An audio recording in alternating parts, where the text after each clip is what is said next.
Bismillahirrahmanirrahim. Assalamualaikum warahmatullahi wabarakatuh dan selamat siang. Bagaimana kabar kalian hari ini? Semoga semuanya sehat ya. Di video saya sebelumnya kita sudah belajar tentang objek IPA dan pengamatannya. Nah, sekarang kita akan melanjutkan materi. Jadi di video kali ini saya akan membahas materi tentang pengukuran.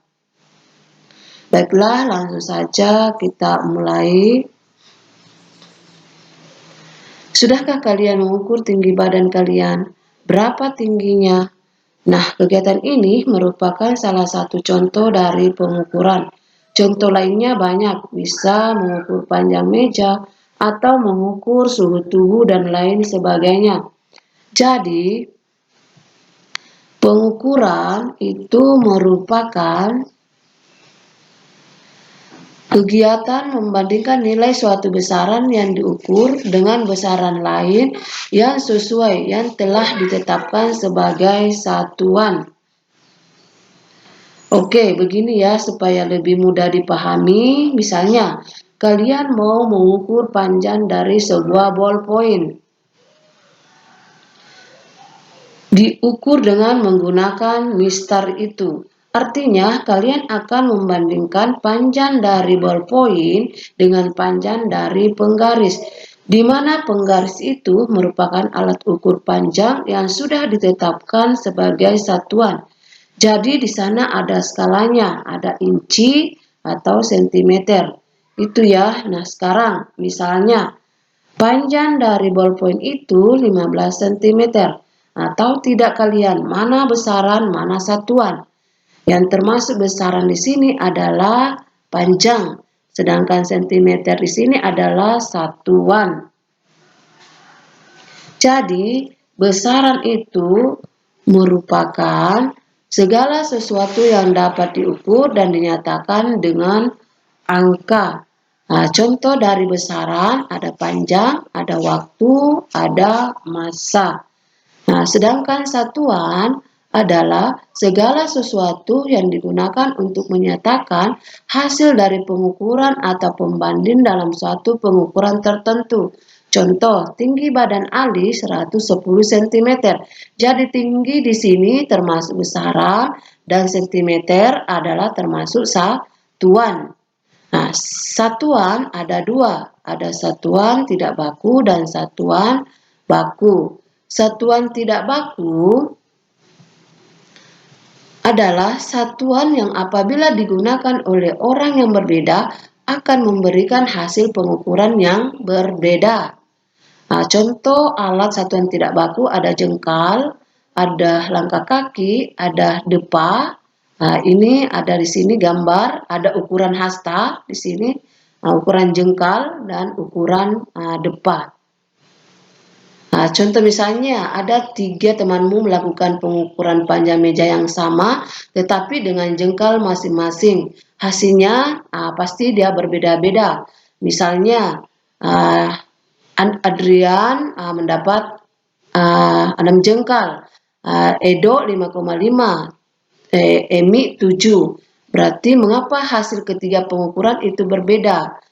Karena di sini antara satu orang dengan dengan orang lain pasti jengkalnya berbeda. Sama juga dengan menggunakan depah. Ini menggunakan depah. Pasti hasilnya berbeda.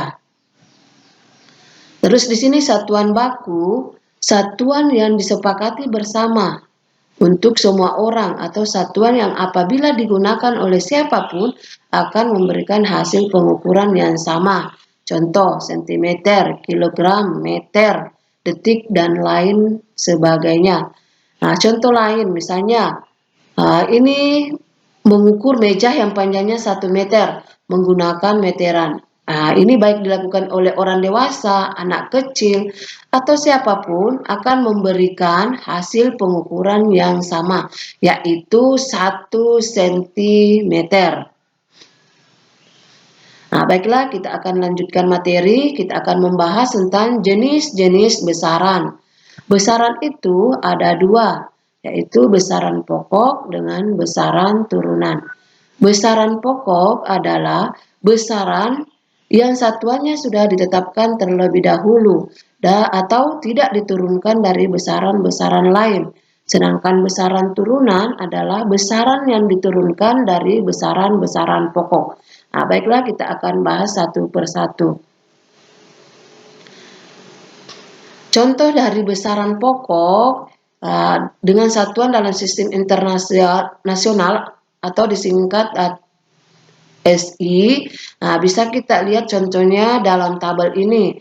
Ada panjang, ada massa, ada waktu, suhu, kuat arus, jumlah saat, intensitas cahaya. Dengan satuannya ada meter, kilogram, skon, kelvin, ampere, mol, kandel atau kandela. Alat ukurnya ada di sini, ada penggaris, neraca, stopwatch, termometer, amperemeter, meter. Nah, sedangkan besaran turunan itu adalah besaran yang diturunkan dari besaran-besaran pokok.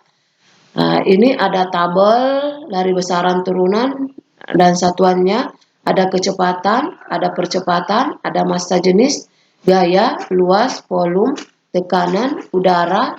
Nah, ini ada satuannya, ada meter per sekon, dan seterusnya. Terus ada lambang satuannya, misalnya kecepatan meter per sekon.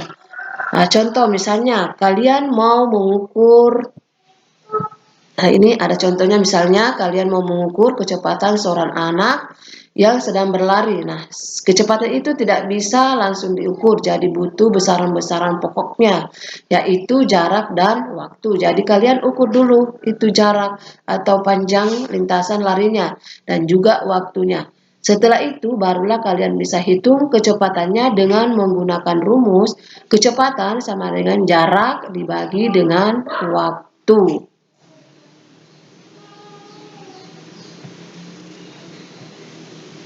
Nah, ini besaran turunan. Nah, di bab pertama nanti ini yang kita bahas. Di sini ada luas, ada konsentrasi larutan, ada volume, ada laju pertumbuhan. Nah, baiklah kita lanjut materi pembahasan.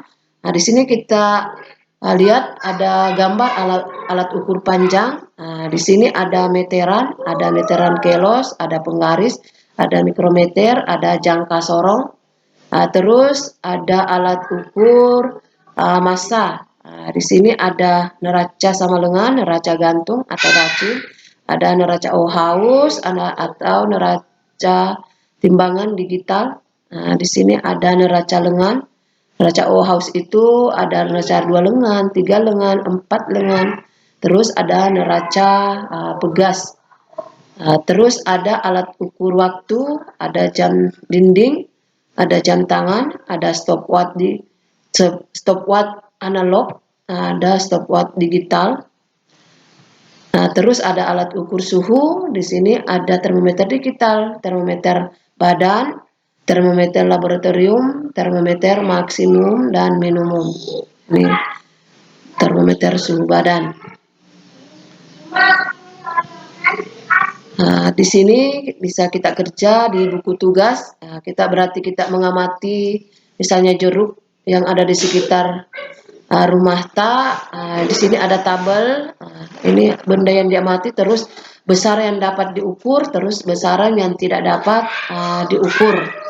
Ini tugas ditulis di buku tugasnya ya.